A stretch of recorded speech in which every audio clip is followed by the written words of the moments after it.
Bonjour à toutes et bienvenue dans cette nouvelle chronique d'actualité de Femme à part, chronique qui va encore être riche. Vous allez le voir, nous allons aborder pas mal de sujets, de la maternité à l'image que l'on renvoie de soi, aux vêtements et à plein d'autres choses. Donc n'hésitez pas à écouter jusqu'au bout et également à bien sûr vous abonner pour ne rien manquer et participer en commentaire. C'est toujours intéressant d'avoir vos retours, vos analyses, la façon dont vous interprétez les choses.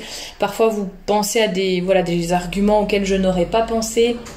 Vous avez aussi des infos, ou vous connaissez des études que je ne connais pas, ou tout simplement vous parlez aussi de votre expérience. Donc vous êtes toujours évidemment les bienvenus pour intervenir en commentaire lorsque c'est constructif. Alors juste avant de commencer, petite annonce ultra rapide, je vais pas le rappeler avant chaque chronique d'actualité, mais vraiment je vous enjoins à vous abonner au compte Instagram de Femme à part collection ou alors à la newsletter, tout simplement parce qu'il y a des nouveautés qui arrivent sur la boutique.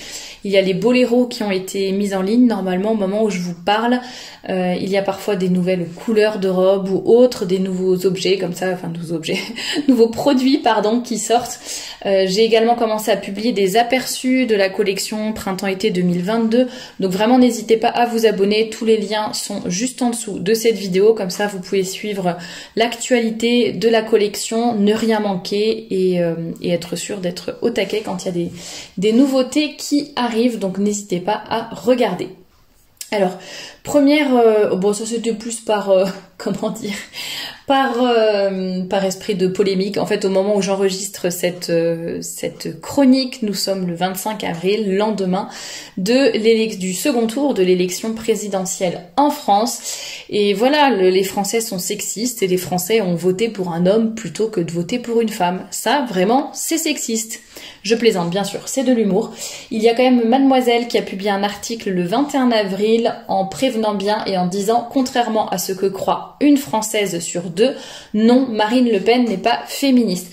Donc une Française sur deux est bête, je suppose, ou voilà. Et en tout cas, ce qui est rigolo, c'est qu'en fait, il parle tout le temps de quotas, de mettre en avant les femmes, etc., etc. Mais on voit là où s'arrête l'illogisme plutôt des féministes, c'est que dans un cas comme ça, bon bien sûr je ne donnerai pas mes opinions politiques, mais ce qui est intéressant de décrypter, c'est que là elles sont capables de faire passer leur logique au-dessus de tout ce qui est quota, féminisme, etc. C'est-à-dire que pour elle, Marine Le Pen est une candidate d'extrême droite, c'est le démon en personne, etc., etc. Donc en fait, même si c'est une femme, en fait, on va quand même préférer voter pour un homme. Et pas parce que c'est un homme, mais tout simplement parce que, selon elle, il a plus de compétences, ou alors c'est la théorie du moindre mal aussi. Alors qu'il y a énormément de situations, et je vous en parle très souvent en chronique d'actualité, énormément de situations dans lesquelles justement elles ne savent pas passer au-dessus de leurs histoires de quotas, de sexisme. Ah ben c'est parce que c'est une femme qu'on ne lui donne pas tel ou tel avantage ou qu'elle a tel ou tel frein dans sa vie. Vous voyez, ils sont incapables de passer au-dessus de cette dichotomie et de cet illogisme pour voir au-delà, mais on voit bien que dans certaines conditions, comme ces conditions politiques actuelles, là par contre elles sont capables de dire bon bah écoutez, c'est pas parce que c'est une femme qu'il faut la suivre aveuglément, quoi, en gros. Donc comme quoi elles sont capables de réfléchir parfois, même si c'est peut-être pas la bonne conclusion dans ce cas, mais en tout cas voilà, il est possible évidemment de passer au-dessus de cette, je sais pas si c'est la bonne expression, mais un peu cette dichotomie des sexes, toujours tout classé selon est-ce que c'est un homme ou une femme qui l'a dit, est-ce que ça a plus ou moins de valeur, est-ce que c'est du sexisme, du machisme, ou voilà, bon, faut aussi parfois essayer de passer au-dessus de toutes ces choses, tout simplement. Bon, c'était la minute actualité politique, mais surtout ne commencez pas à vous déchaîner en commentaire, j'ai aucune envie avec tout le respect que je vous dois, j'ai aucune envie de parler de politique avec vous. Voilà, donc je le dis ouvertement, donc c'était juste une petite parenthèse comme cela. Alors, autre petite actualité sur laquelle je suis tombée et qui est plutôt positive, je vous en avais, je crois, parlé déjà dans d'autres chroniques de la chaîne YouTube et du compte Instagram de Anne Abeille, qui, bon, je ne suis pas d'accord avec tout ce qu'elle dit, avec tout ce qu'elle fait, avec tout ce qu'elle porte. Il faut savoir aussi user de son jugement, de sa hauteur et de son recul pour pouvoir analyser certaines choses, prendre ce qui est bon à prendre et le reste, on le laisse de côté. Donc je ne vous recommande pas aveuglément sa chaîne ou son compte, mais il y a des choses intéressantes. Et il y a 2 jours, elle a publié des stories sur Instagram dans lesquelles elle parle, en fait elle publie la photo de 2 mannequins, mais avec des tenues et des positions différentes. Donc il y en a une qui est dans une robe très courte, très moulante, des hauts talons avec une plateforme devant et puis un peu une pose pas forcément ultra vulgaire, mais une pose un petit peu sensuelle quand même, un petit peu suggestive, on va dire. Et la même photo, enfin pas la même photo, au contraire, la même personne à droite, mais dans une autre tenue, beaucoup plus princesse, avec un joli col bateau, une jupe, enfin le bas de la robe était en tulle, très évasé, avec du volume, un grand sourire, enfin la position du mannequin n'était pas la même. Et donc elle avait demandé aux personnes qui la suivaient, bah, que pensez-vous de la personne numéro 1, qu'est-ce qu'elle dégage comme impression, etc. Que pensez-vous de la personne numéro 2, qu'est-ce qu'elle dégage comme impression négative ou positive. Et puis une fois qu'elle a eu quelques réponses, enfin quelques centaines ou milliers de réponses, j'imagine, vu le nombre de personnes qui la suivent, elle a fait une série de stories en disant, bah voilà, vous avez tous répondu des choses positives et négatives sur les 2 personnes. Donc la première, il y en a qui l'a trouvée évidemment vulgaire, trop sexy, qui avait l'air d'être une fille facile, fille de mauvaise vie, etc. Il y en a qui ont aussi dit des choses positives dans le sens où bah, c'est une femme, on dirait qu'elle a confiance en elle, qu'elle sait ce qu'elle vaut, etc. Et pour l'autre fille qui était habillée plus petite femme princesse, là aussi il y a eu du positif et du négatif. Bon. Et en fait, elle explique à travers ses stories, elle dit le but là est pas de juger ces personnes-là. Bon, de toute façon, c'était des photos c'est des photos libres de droit. Hein, c'est un mannequin, c'est pour des photos d'illustration hein, que c'est utilisé. Et elle disait, voilà, le but c'est pas tellement de dire c'est bien, c'est mal ni quoi que ce soit. Bon, c'est là où je trouve que c'est la limite de son jugement aussi. Mais je trouve ça intéressant parce qu'en fait, elle disait que, en fait, qu'on le veuille ou non, on a ce qu'elle appelle une personal brand, donc on a notre image de marque personnelle, on renvoie une image, en fait, qu'on le veuille ou non, consciemment ou inconsciemment, à travers nos vêtements, à travers notre façon de parler, de nous comporter, notre tenue, notre attitude, etc. On va forcément faire passer un message. Et donc elle, le but de ses stories aussi, c'était de dire, voilà, elle veut aider les femmes à montrer le meilleur message possible, non pas par hypocrisie, non pas de dire je vais montrer une fille géniale alors qu'en fait je vais me comporter et au fond de moi je vais être une fille horrible, mais au contraire d'être vraiment sa meilleure version et d'essayer d'avoir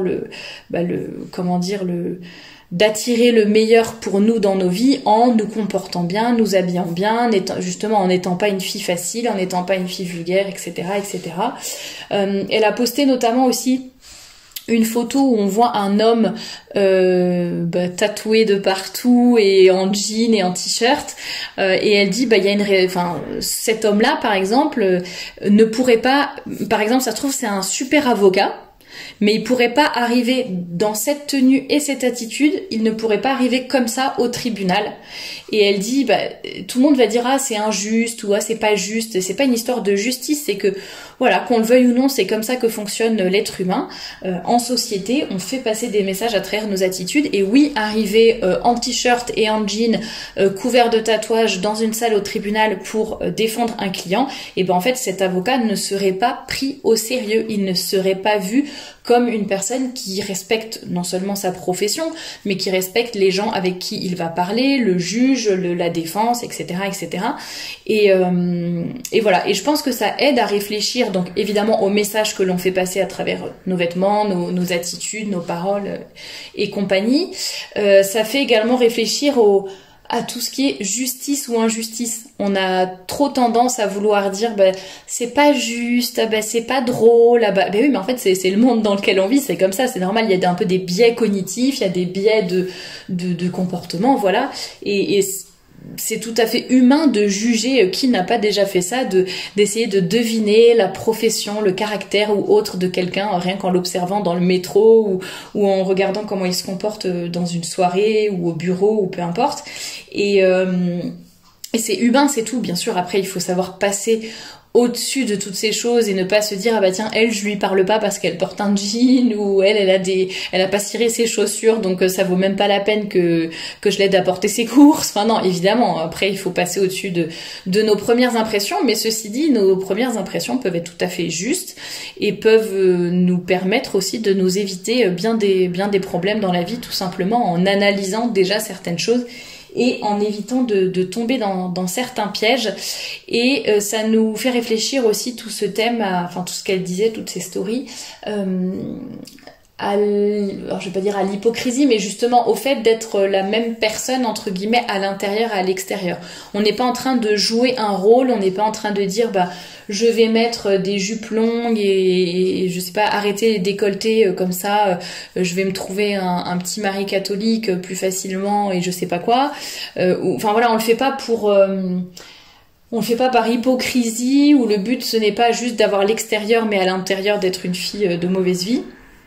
Enfin intérieurement. Donc le but c'est d'être fidèle à ce que l'on est, c'est que l'intérieur soit cohérent avec l'extérieur, tout simplement.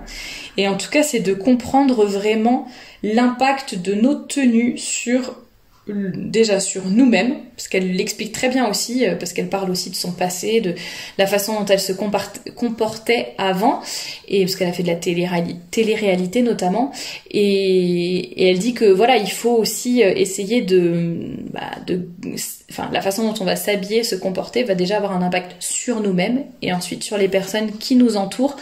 Donc vraiment faire attention à tout cela. Et je trouvais ça assez positif comme actualité, dans le sens où je trouve ça important qu'il y ait des personnes qui rappellent ce genre de choses et qui, voilà, même sans voir ça d'un point de vue ni catholique ni quoi que ce soit, mais ce sont des choses évidentes. Et c'est vrai que elle est pas très aimée des féministes. Je pense qu'elle se dit féministe quand même, mais elle est pas très aimée de la plupart des féministes parce que justement elle a un discours qui va quand même un petit peu à contre-courant. Le fait de vouloir s'élever un peu dans la société, le fait de soigner son image, le fait de elle a dit, je pourrais très bien vous dire, donc Annabelle, elle a dit, je pourrais très bien vous dire, faites ce que vous voulez, l'important c'est de faire ce que vous voulez, de porter ce que vous voulez, de vous comporter comme vous voulez, c'est comme ça que vous allez être heureux. Et explique, bah non, ça serait un mensonge de vous dire ça. Donc oui, peut-être que c'est un discours un peu plus exigeant, ça veut pas dire pour autant qu'il faut vous transformer, qu'il faut être hypocrite, qu'il faut être quelqu'un d'autre ou jouer un rôle. Mais en tout cas, il y a un certain nombre de choses à retenir, j'ai trouvé, de ce qu'elle disait. Et vraiment, je vous invite à réfléchir à toutes ces questions. Bon, j'en ai déjà beaucoup parlé sur la chaîne donc et sur le blog, donc si vous me suivez depuis un certain temps, ça ne va pas vous étonner. Mais bon, si jamais vous débarquez sur la chaîne avec cette chronique, ou si jamais tout simplement vous n'avez pas encore pensé à toutes ces choses, ben c'est le moment d'y réfléchir tout simplement. Autre petite story, alors enfin moi en tout cas j'en vois beaucoup passer sur Instagram en ce moment. Ce sont toutes les publications par rapport donc au corps des femmes avec l'été qui approche. Donc il y en a même qui en font des vidéos entières, etc. pour en remettre une couche en disant que en gros le corps des femmes leur appartient, que c'est pas parce qu'on a des défauts plus ou moins gros de, je sais pas, de cellulite, de quelques kilos en trop ou j'en sais rien, qu'il faut avoir honte de son corps et avoir peur de le montrer. C'est pas parce que l'été arrive avec la plage, les maillots 2 pièces, voire les topless qu'il faut commencer à stresser, à se cacher derrière sa serviette. Bref, il y a énormément de publications là-dessus. Donc là j'en ai une sous les yeux que je vous épargnerai, mais pareil c'est une fille je sais pas si elle est en maillot de bain ou en short, mais de toute façon elle le relève, elle est à moitié à poil et elle montre sa cellulite, et en gros la légende c'est accepte ta cellulite, accepte de t'exposer, enfin d'exposer ton corps. Avant moi je me sentais vraiment pas en sécurité, enfin pas confiante quoi à cause de ma cellulite, mais et je voulais même soit la cacher soit la photoshopper en gros, mais maintenant aujourd'hui je ne fais plus ça, c'est moi telle que je suis au naturel, je m'en fiche si les autres me jugent, et voilà, sois toi-même et sois confiante.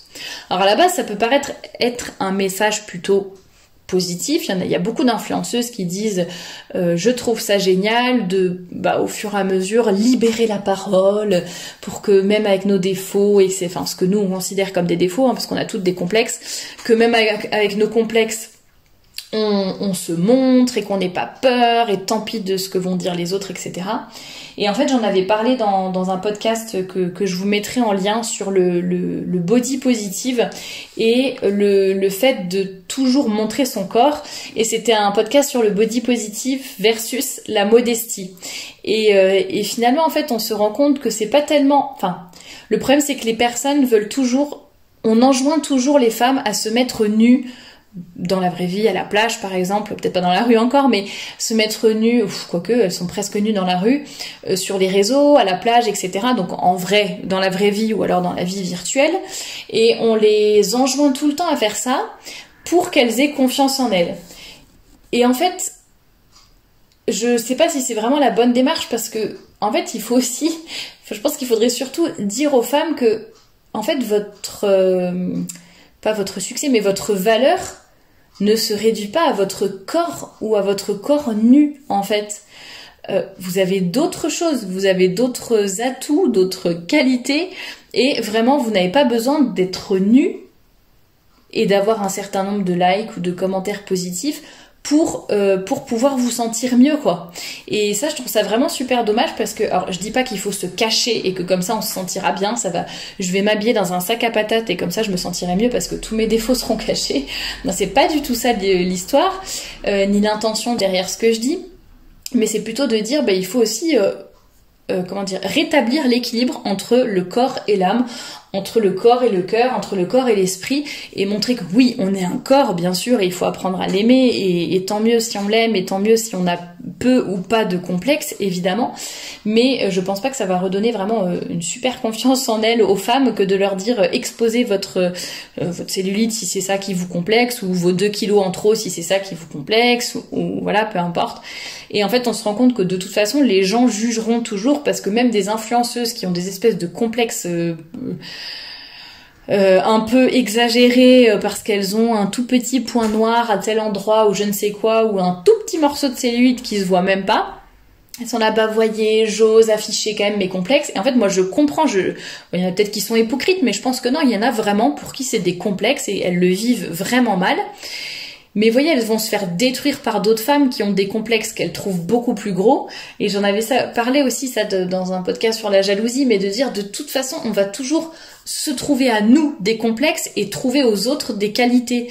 Donc est-ce que vraiment le fait de toutes se mettre nues en permanence sur les réseaux dans la vraie vie, est-ce que ça va vraiment résoudre l'histoire et nous redonner confiance en nous? Je crois pas. Moi, je crois que ça exacerbe encore la comparaison. Vous aurez toujours des commentaires négatifs, mais quoi qu'il arrive sur les réseaux sociaux, pas seulement sur le corps, mais quel que soit le sujet, que vous parliez de corps, de politique, de musique, de nourriture, vous aurez toujours quelqu'un pour vous juger, toujours quelqu'un pour dire quelque chose d'idiot, pour dire quelque chose de méchant, pour dire quelque chose d'inapproprié, de pas constructif.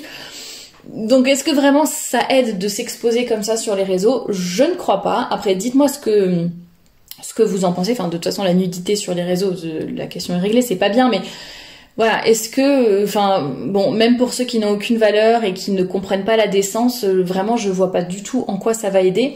Et en fait, en vrai, pour parler de mon expérience personnelle, moi, je pense que c'est depuis que je pratique la modestie et la décence que je me sens beaucoup mieux dans mon corps. Est-ce que ça veut dire que j'ai plus de complexe? En fait, pas du tout.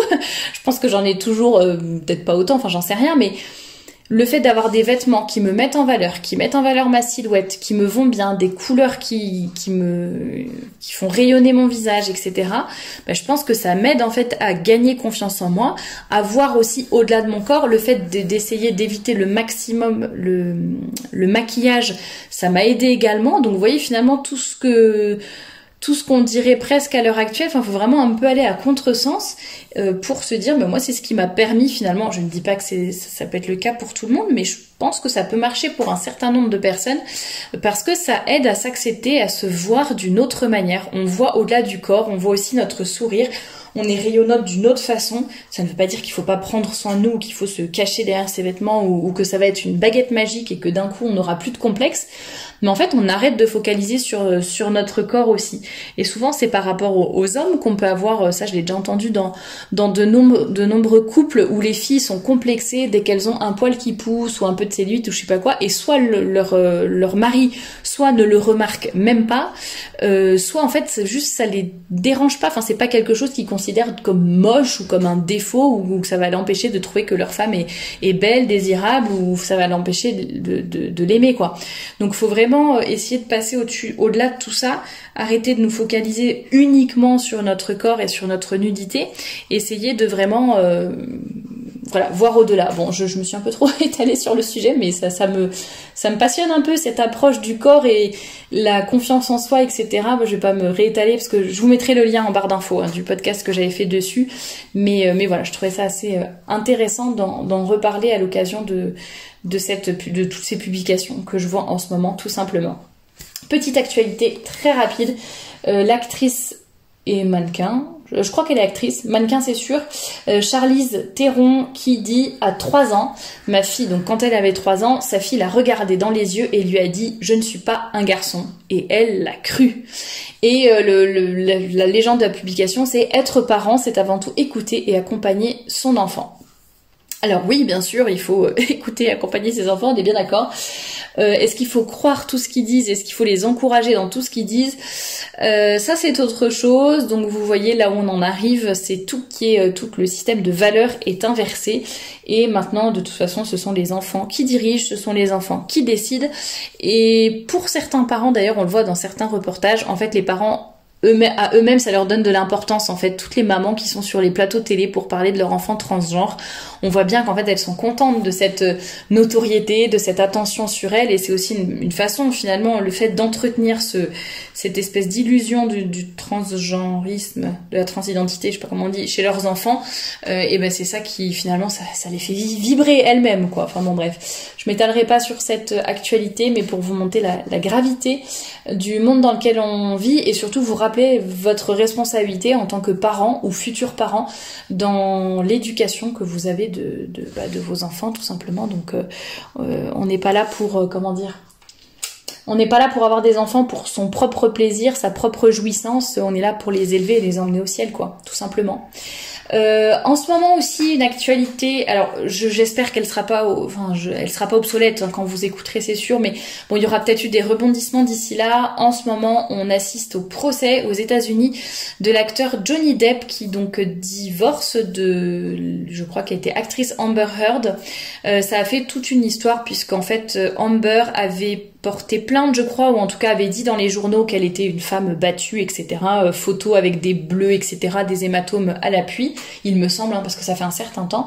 Et en fait, au bout d'un moment, ça avait fait un grand scandale parce que il se trouve qu'en fait, on avait révélé qu'en fait, c'était elle qui était abusive, entre guillemets, envers Johnny Depp, son mari, et elle avait monté ça de toutes pièces, enfin elle s'était battue elle-même ou mis un coup elle-même pour ensuite faire croire que c'était donc son mari qui l'avait frappée. Et là où c'est intéressant dans ce procès, alors évidemment on ne connaît pas les personnes, on ne connaît pas exactement ce qui se passe. Après c'est quand même dans un tribunal avec des audios, des vidéos, pas mal de témoignages, donc il y a quand même des choses qui objectivement sont vraies ou sont fausses.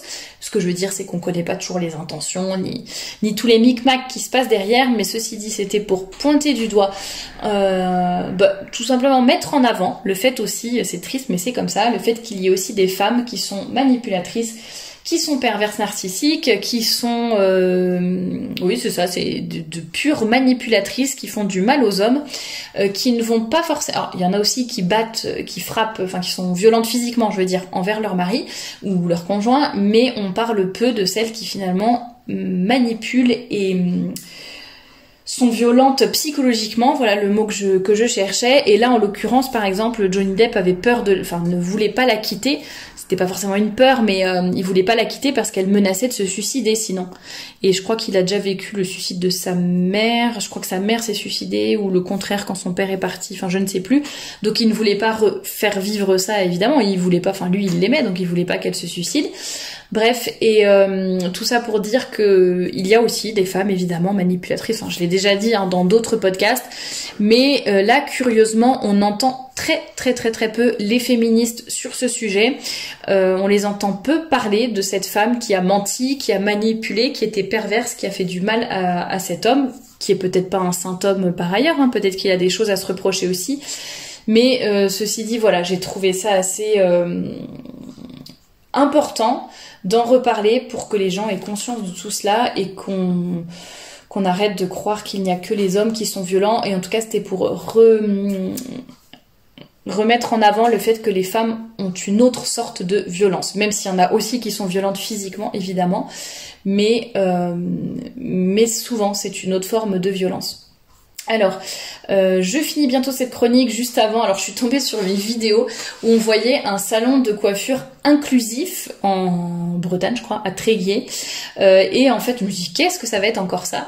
Et en fait, c'était tout simplement que le coiffeur en question, parce que d'habitude, quand vous allez chez le coiffeur, vous payez, généralement, les femmes payent plus cher que les hommes.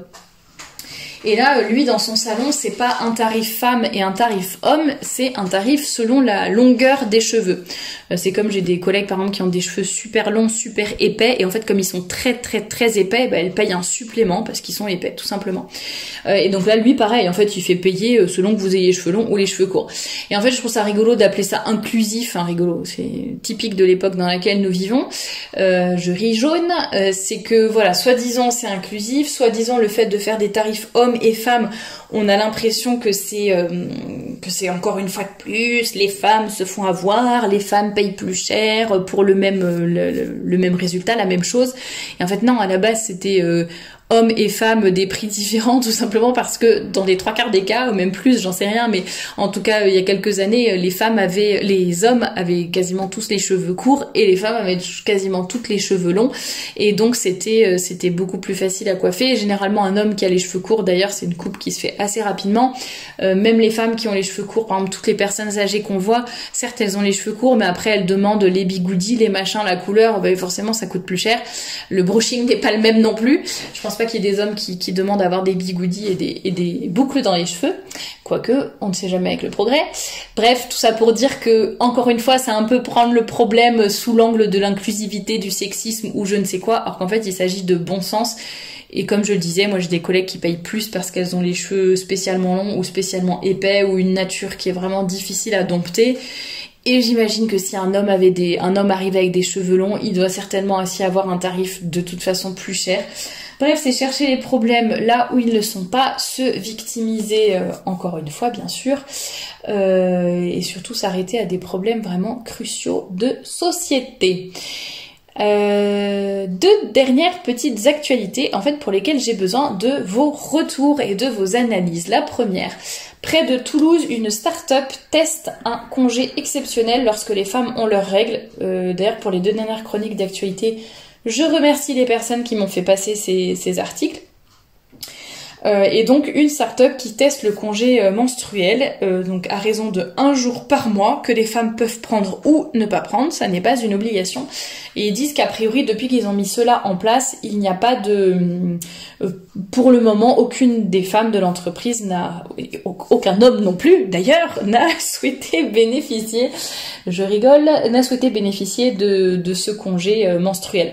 Moi ce que je trouve assez compliqué déjà, c'est que c'est quand même un peu bizarre de devoir dire je pose un congé et tout le monde est au courant que j'ai mes règles, quoi. Enfin, déjà, je trouve c'est un peu bizarre de ce point de vue-là. Bon, après, il y a peut-être des systèmes où vous posez votre jour de congé, il y a juste les RH qui sont au courant, mais bon, quand même, c'est un peu gênant. Enfin, je sais pas, c'est quelque chose d'intime aussi. Le fait que pour surveiller ça, je trouve ça assez compliqué. C'est-à-dire, ça se trouve, vous n'avez pas mal, vous n'avez pas spécialement besoin de quelque chose et vous pouvez quand même poser votre jour de congé, voilà. Niveau équité, c'est pas très équitable pour les hommes. Non, je plaisante. Mais bon, donc à la fois c'est chouette de prendre en compte cette spécificité féminine, surtout qu'il y a des femmes qui souffrent énormément et qui peuvent vraiment rien faire, au moins leur premier jour, voire les autres lorsqu'elles ont leurs règles. Donc j'avoue que je ne sais pas trop quoi en penser, ça me laisse un petit peu perplexe, donc n'hésitez pas à me donner vos retours, positifs ou négatifs d'ailleurs. Je vois à la fois du positif et du négatif, j'ai du mal à comprendre, est-ce que ça serait vraiment intéressant, nécessaire, est-ce que Est-ce qu'on devrait le faire à grande échelle pour toutes les entreprises systématiquement, un peu comme le congé maternité, quoi. Voilà, j'ai un petit peu et puis ça va pas trop dans le sens où soi-disant faut traiter tout le monde avec égalité, et soi-disant les femmes sont fortes, géniales et elles ont pas besoin des hommes dans leur vie et elles peuvent tout faire comme les hommes. Et puis là par contre elles demandent quelque chose de spécifique. Attends, tu peux tout faire comme les hommes quoi qu'il arrive ou pas? Bon, donc je sais pas, n'hésitez pas, je vous mettrai l'article là en barre d'infos en lien. Et deuxième et dernière actualité pour laquelle j'ai besoin ça m'intéresserait d'avoir vos retours, c'est sur les boîtes à bébés. Donc merci aussi à celle qui m'a envoyé cela. Les boîtes à bébés qui n'existent pas en France mais qui existent en Belgique notamment, des boîtes dans lesquelles si vous ne souhaitez pas garder votre bébé, en fait vous pouvez l'abandonner. Évidemment c'est des boîtes spéciales, chauffées, etc. avec un système de surveillance, donc d'alarme tout du moins, donc vous pouvez évidemment, le bébé est très vite pris en charge et on prend soin de lui. Je crois qu'il y a un délai de 8 semaines généralement pour que les parents reviennent sur leur décision ou pas. Et en fait dans l'article que je vous mets également en barre d'infos, ils expliquent qu'en fait il y a le négatif, c'est que ils veulent chercher à l'interdire parce qu'en fait ça va contre le droit des enfants de connaître leurs origines. Idem pour l'accouchement sous X qui apparemment serait un peu menacé aussi parce que ça empêche les enfants de pouvoir ensuite retrouver leurs origines qui sont leurs parents, etc.